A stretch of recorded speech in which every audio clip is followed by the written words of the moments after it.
अस्सलाम वालेकुम। Programme embassy road में खुश आमदीद। नाज़रीन, आज इस प्रोग्राम में हमारे मेहमान हैं पाकिस्तान में USAID के डायरेक्टर। हम उनसे बातचीत करेंगे कि USAID पाकिस्तान में क्या करती रही है और अब क्या कर रही है। USAID पाकिस्तान में पिछली कई दहाइयों से मुतर्रक है, फ़ाल है और इसने बड़े काम किए हैं तरक्याती, और पाकिस्तान में कई मंसूबे तालीम में, सेहत के शोबे में, पानी के शोबे में और बिजली की पैदावार के शोबे में कई मंसूबे मुकम्मल किए हैं, और ये सिलसिला जो है कई दहाइयों से जारी है।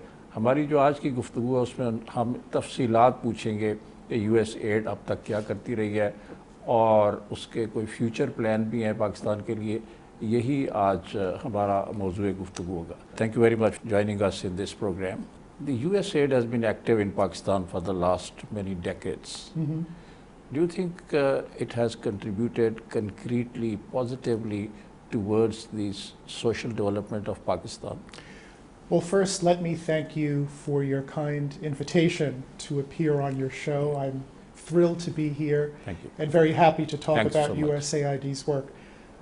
I'm very pleased to say that the work that USAID has done here in Pakistan has had a substantial and long-standing impact in a variety of sectors. Working together, the United States and Pakistan have many accomplishments. Those accomplishments are ongoing, and I'm confident that we'll see even more accomplishments in the future. But specifically, USAID has been focusing on which field? Education, health, water sector, or agriculture, or energy? Well, we've been focused on many sectors. Certainly energy is a major sector given the energy deficit here in Pakistan.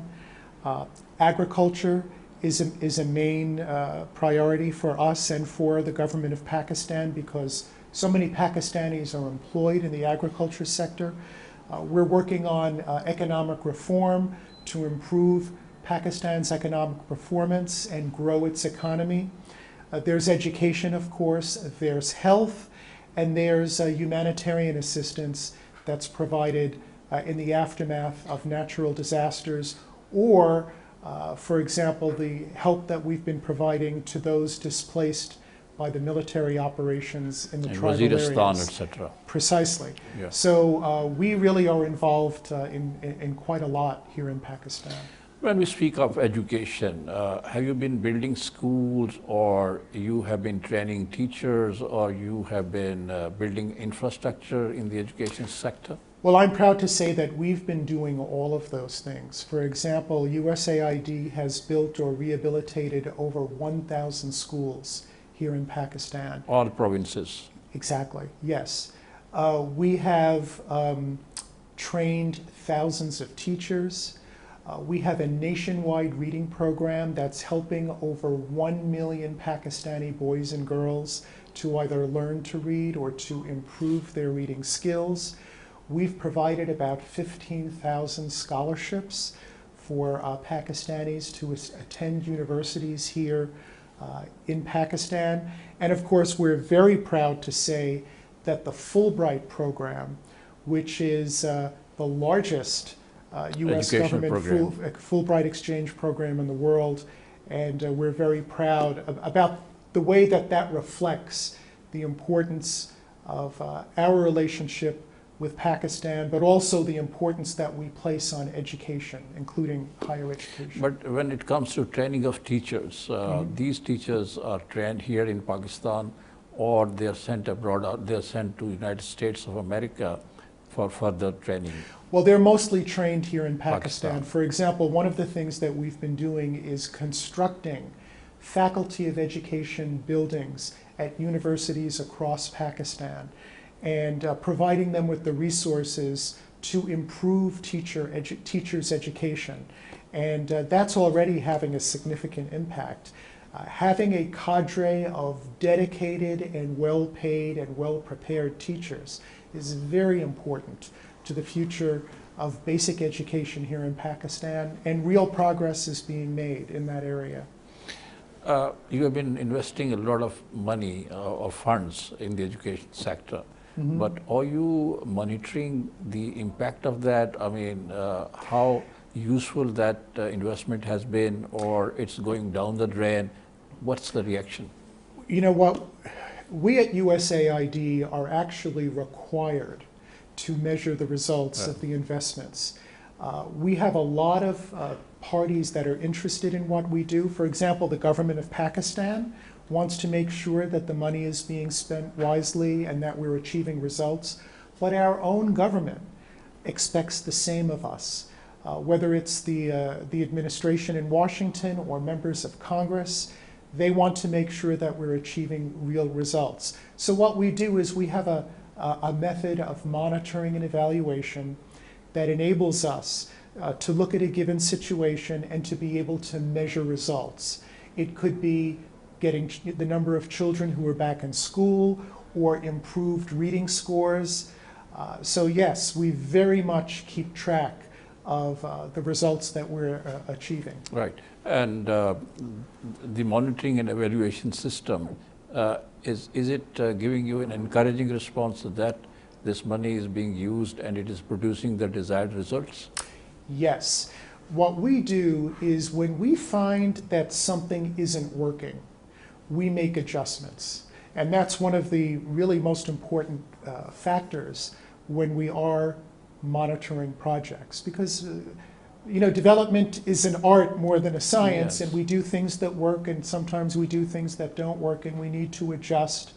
And when the data doesn't look good, we make an adjustment. And certainly for something like education, it's very complicated. It's not always easy to measure results, but even in the United States, we have our challenges. Yes. With our education system. But it's something where we learn from experience and we have to keep at it. And I'm convinced that here in Pakistan, if we're persistent and we stay in there, we're going to continue to see good results. And this process of spending on education, or in the field of education, training teachers, building infrastructures, etc., it will continue in the future as well? Well, I think what will happen is that as we move into the future, we will have to make adjustments based on the budget that we get from Washington. We will need to make adjustments based on the priorities of the Pakistani government. So what we're doing now, possibly we would continue to do that into the future.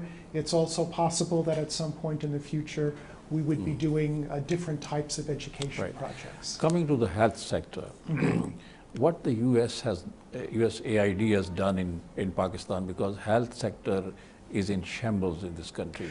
There is a huge criticism from Pakistanis that the government, this government and the previous governments have neglected the health sector, and not much is being done to improve the health of the people at large. Well, there is no doubt that the health statistics here in Pakistan lag behind the country's neighbors.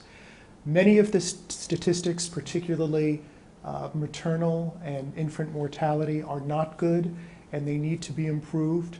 And that's why at USAID we have invested millions of dollars in the health sector, not only nationwide, but also significantly in Sindh province.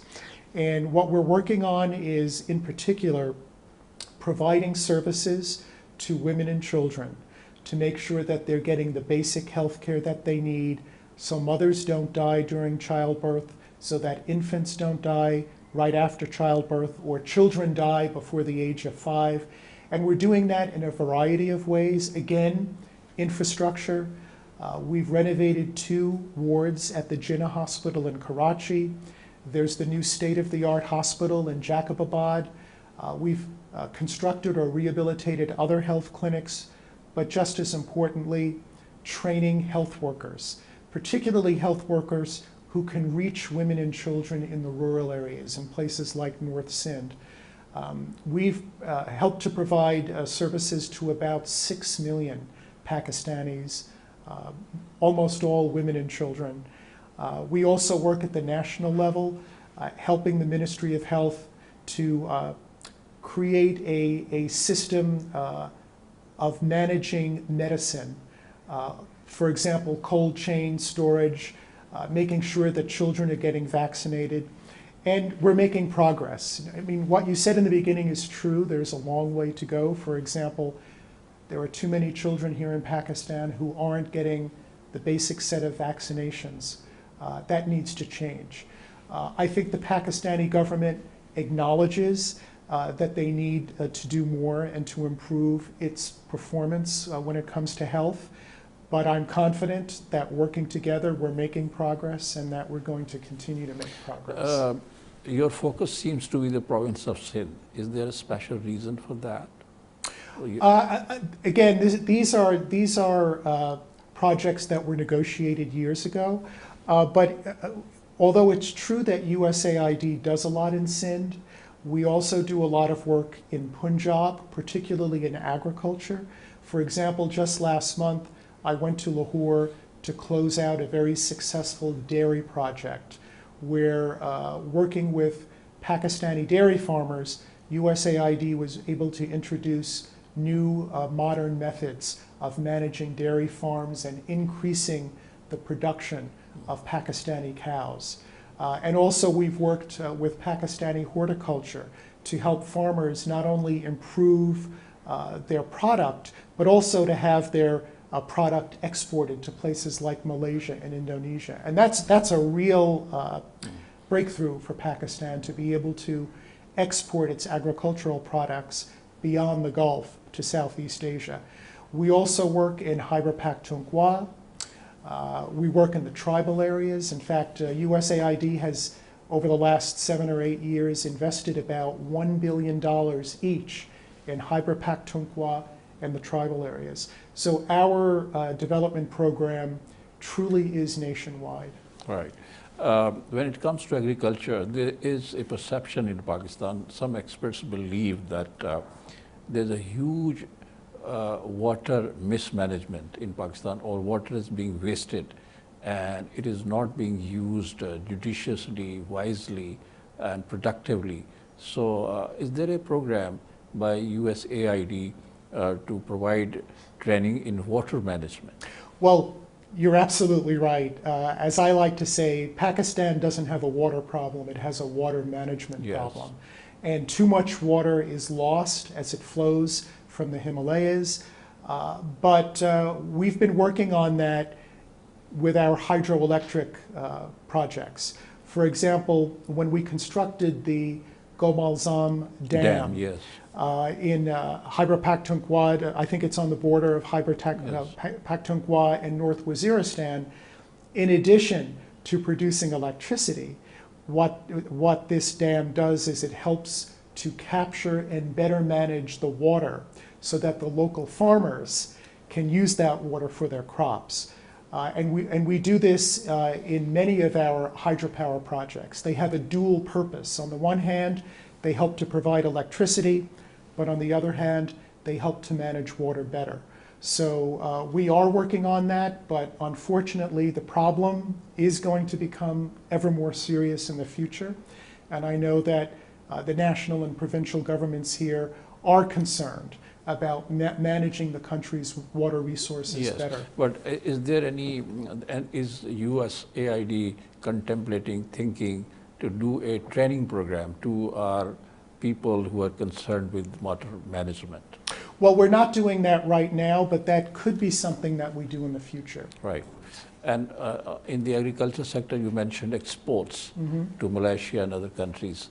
So have you been able to give training to these people who are involved in the export of the fruits like mango and other products? Yes, we have been able to give them training. And as I mentioned earlier, because so many Pakistanis work in agriculture, I believe about 40% of the workforce is in labor force. It's so important to improve productivity and to promote exports. And helping to facilitate that, including through training, is a very important part of our program.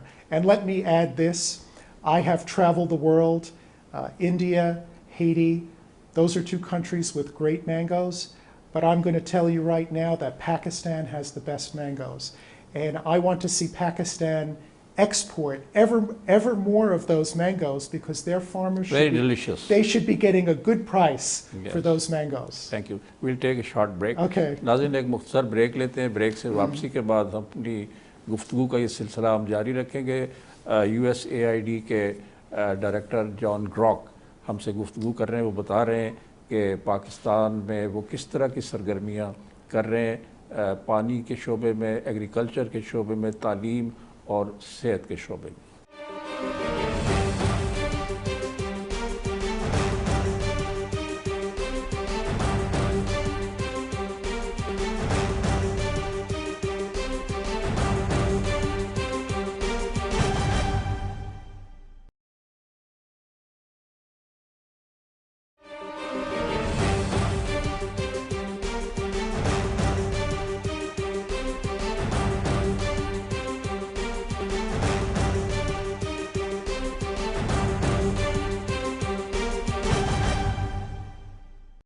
Welcome back. हमारी गुफ्तगू जारी है पाकिस्तान में USAID के director से. वो हमें बता रहे हैं कि USAID पाकिस्तान में क्या कर रही है. You spoke about the energy sector. Energy is a crisis sector in Pakistan, and Pakistan is doing a lot of efforts to produce electricity from various sources. What way the USAID is helping out the government of Pakistan or the people of Pakistan to produce more electricity? You're right. It is energy is a crisis here, and it's been a very high priority for USAID. We've invested in recent years about $1 billion in Pakistan's energy sector, and we've been working with the government of Pakistan in a variety of ways to improve the supply of electricity. One way has been to put more electricity on the national grid. And we do that by constructing or rehabilitating power plants. Hydroelectric dams, for example, I mentioned Gomalzam. Satapara. Exactly. Satapara, thank you, is another one. We've been working in rehabilitating power generation systems. Last year I was out in Muzaffarnagar in Punjab with Chief Minister Shehbaz Sharif to inaugurate the reopening of the power plant at Muzaffarnagar.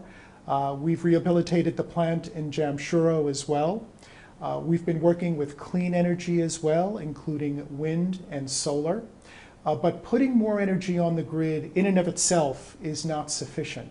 Pakistan needs more and better transmission lines to be able to bring the energy from where it's being generated to the distribution where it points. Is consumed. Exactly. And then, so we've been working with transmission lines as well, but we've also been working with the distribution companies to help them install more modern management and use modern technology to deliver the electricity to Pakistan's consumers. In recent years, USAID has helped Pakistan put almost 3,000 more megawatts on its national grid. That's providing a reliable electricity to almost 30 million Pakistanis. Now, having said that, it's not enough. There's still load shedding, there are still blackouts. You know it, your audience knows everybody it. knows. But progress is, it's important to note that progress is being made. And this is one of the parts of our portfolio that I am the most proud of, because energy touches everything here in Pakistan. Whether a business can grow, whether a child can do his or her homework at night with light, whether a hospital can operate, how can it do so without electricity? So it's so important, but we really are making progress. Are you doing something in Tarbela? Because we heard that the capacity to produce more electricity from Tarbela Dam is also being enhanced. So yeah, I think are you contributing something? Yes, I think in Karbala and Mangla we're upgrading the generators. Right. And when it comes to solar energy and the wind energy, has the USAID done something to increase electricity from this source? We have been working, for example, in the Jinpur wind farm in Sindh.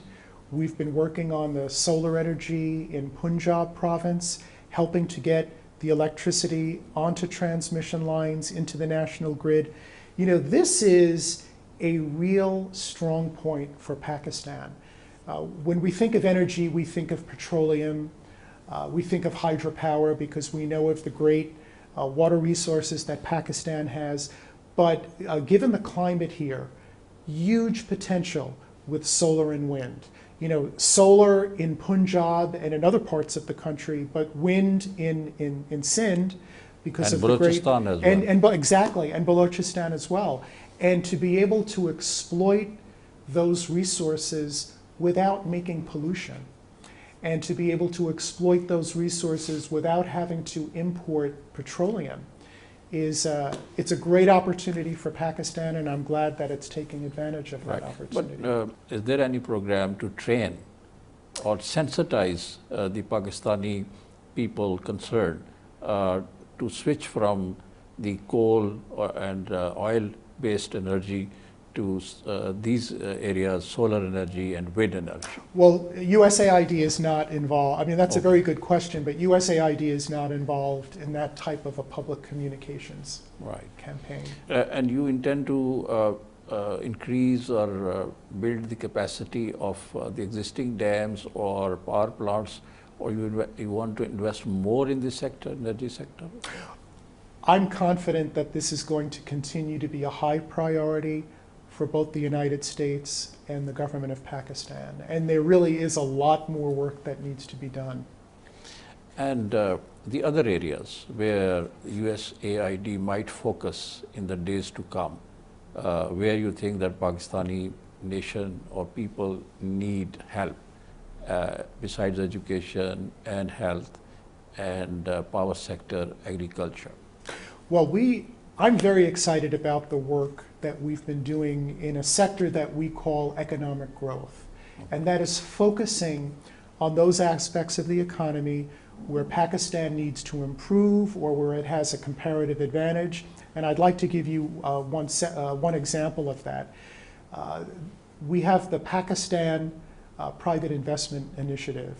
And this is an initiative where USAID put up about $72 million, and 3 investment funds that we're working with were able to solicit matching funds in the same amount, $72 million, from private sector investors. And we've pooled those resources together in these 3 investment funds for the purpose of making investments in growth sectors here in Pakistan. And earlier this year, the first such investments were being made in the energy sector, in the education sector, in the pharmaceutical sector, because bilateral assistance alone will not help Pakistan to develop. We've got to get the private sector more involved. And there are private sector companies that want to invest in Pakistan, including in places like the United Arab Emirates and elsewhere in the Gulf. There's a lot of interest in investing from the Pakistani diaspora in the United States. It's a question of bringing people together, addressing the concerns that they may have about investing in Pakistan, but there's a lot of money out there. And so we need to bring that private sector money here into Pakistan because we need it to help the economy grow. Economic growth, when you talk about economic growth, I've been hearing from experts that Pakistan needs restructuring of its institutions which are dealing with the economy, and reforms are required, infrastructural reforms. Are you working on that area also? Well, yes, we provide assistance, for example, to the Ministry of Commerce. We're trying to help the ministry with its efforts to enhance and improve regional trade. We're working with the Privatization Commission to help the federal government here enact its agenda to privatize certain state enterprises, because we know that they'll be better off in private hands. Making losses. Exactly. So, you know, the government here knows that there needs to be restructuring, and we're working with the government on it. Again, this is something that won't happen overnight. But the good news is that there's a recognition that there needs to be a reform, and working together, we're going to get there. All right.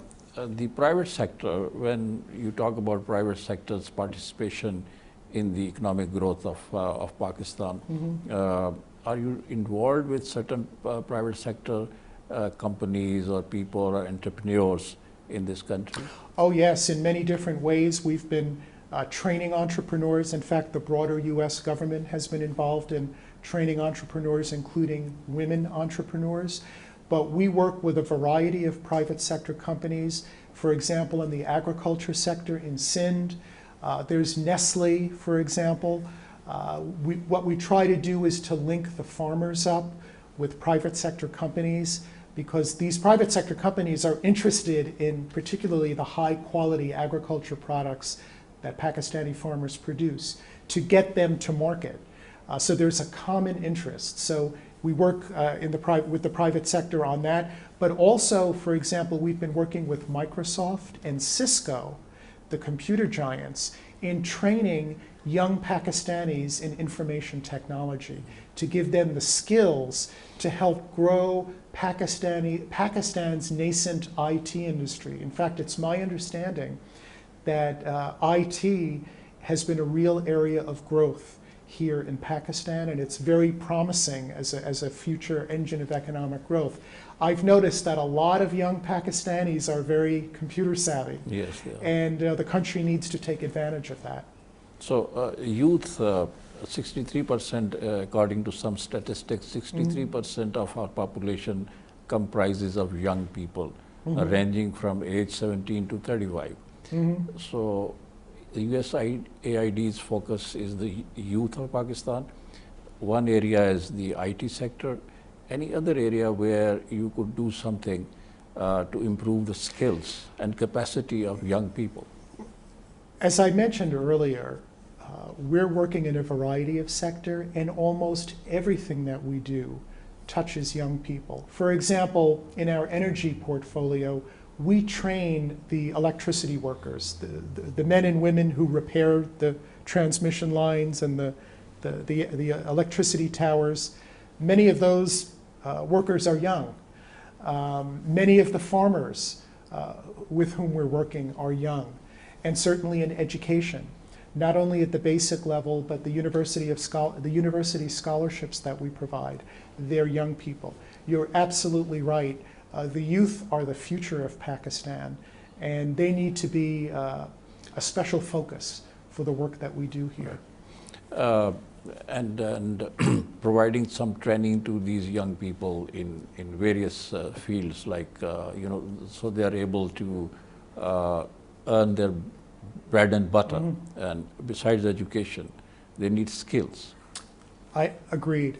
And that's why, again, energy, agriculture, they require discrete skills to be able to serve the people of Pakistan and to raise the value of the work that they're doing. All right. So, and the role of NGOs, non-governmental organizations, is very important, very vital. They have been playing a role in the growth of Pakistan's economy. Do you focus on that area also? Yes.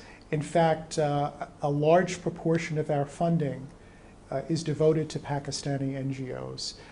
They play a very important role in our program because they are the entities that are on the ground, that know the community, that are working with the people in the community.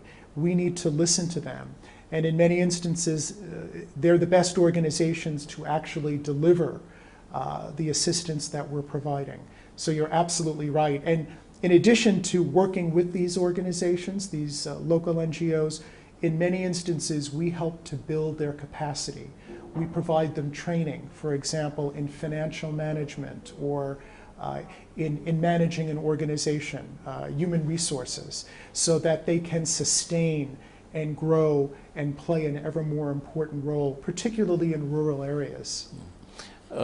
In the local bodies area, Pakistan has now established a local body sector also to govern people at the lower echelon of society. Any program to impart training to this leadership at the local level or at the lower echelon of the society? Well, right now we're focusing on that type of capacity development at the national and the provincial level, but I can envision that in the future that we could be providing such assistance. Thank you. We'll take another short break. Okay. नाज़रीन एक मुख्तसर break लेते हैं. Break से वापसी के बाद हमारी गुफ्तगू पाकिस्तान में USAID के डायरेक्टर जनाब जॉन ग्रॉक से जारी रहेगी. वो मुख्तलिफ सवालात का जवाब दे रहे हैं कि USAID पाकिस्तान में क्या कर रही है, तालीम के शोबे में, सेहत के शोबे में, वाटर मैनेजमेंट, तवानाई और दूसरे तमाम शोबों में वो किन सरगर्मियों में मुलव्वस है.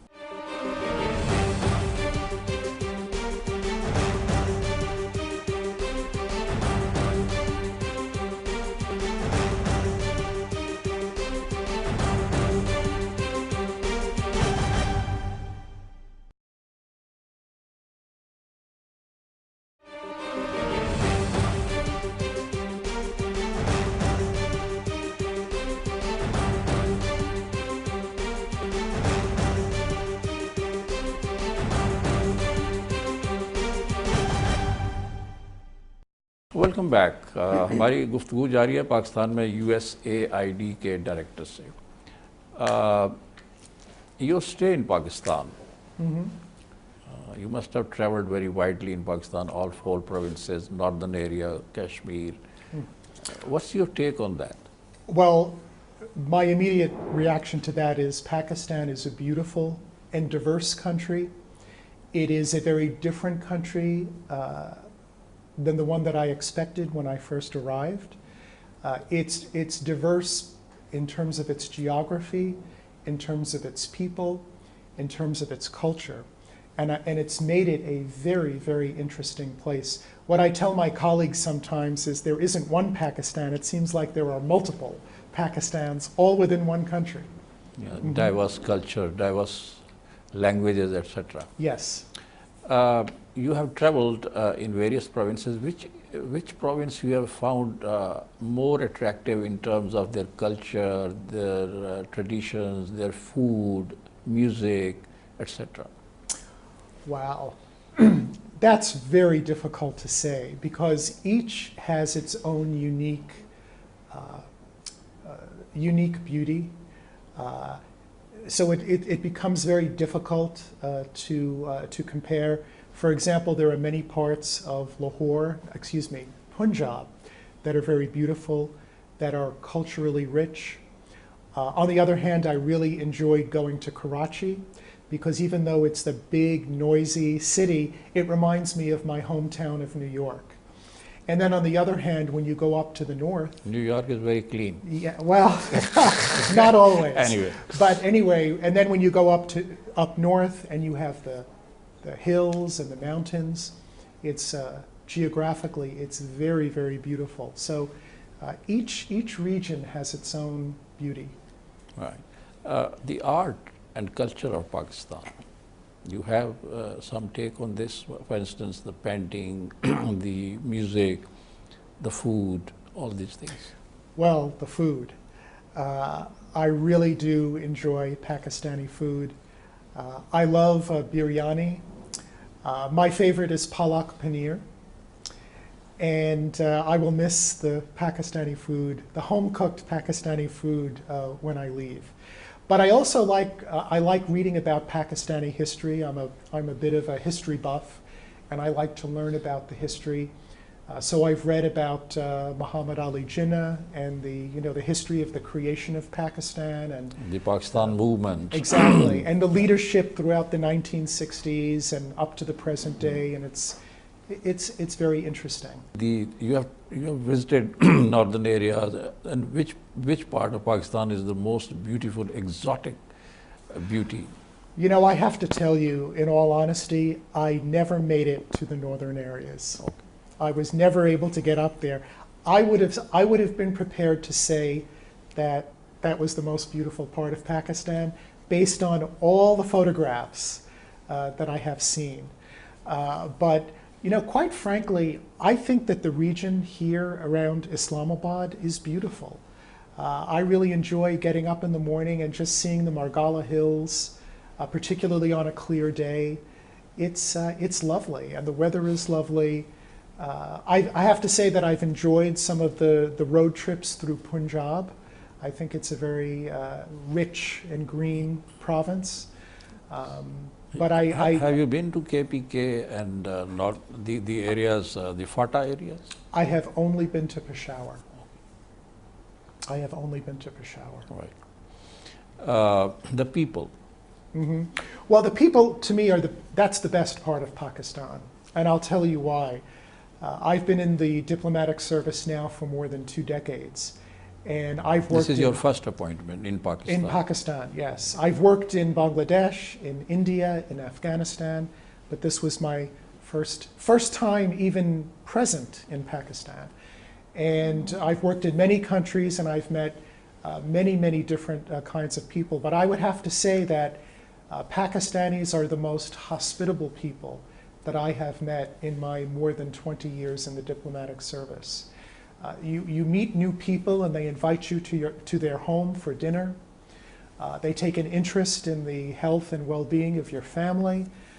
They truly treat you like a friend. And that is one of the most important things that I'll take away when I leave Pakistan. Have you read some books which have been written, authored by Pakistanis, you know, in poetry or fiction? Well, I have on my desk in my office, I have The Wandering Falcon by Jamil Ahmad.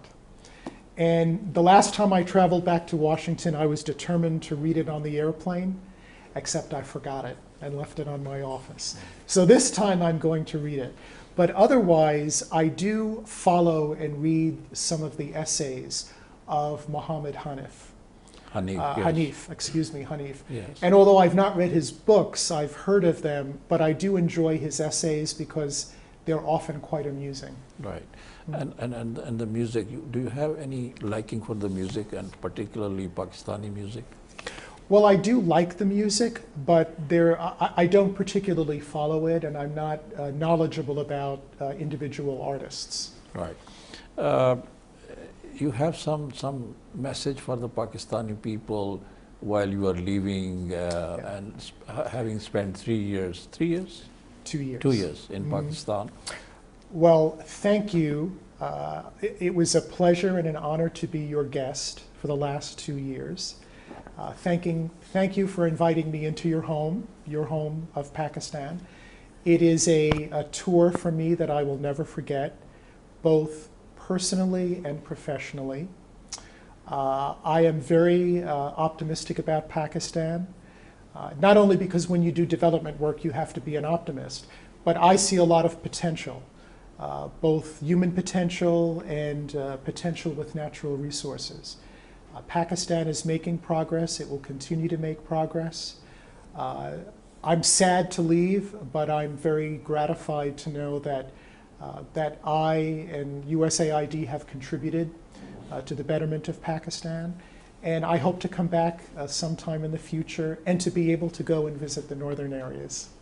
Thank you so much. नाज़रीन, आज इस programme में पाकिस्तान में USAID के director John Grok हमारे मेहमान थे. उन्होंने गुफ्तगू की है बड़ी दिलचस्प, जहां उन्होंने पाकिस्तान की तरक्की के लिए USAID की कंट्रीब्यूशन या किरदार पर बात की है. उन्होंने पाकिस्तान के कल्चर, पाकिस्तान की मौसीकी, पाकिस्तान के जोग्राफियाई हुस्न और यहाँ के लोगों की आदात अतवार और उनकी मेज़बानी का भी तज़किरा किया है. इसी के साथ ये प्रोग्राम ख़त्म होता है. जावेद सिद्दीक़ को इजाज़त दीजिए. खुदा हाफ़िज़. Thank you very much. It's a pleasure to talk to you. You're welcome, and thank you too. Thank you so much.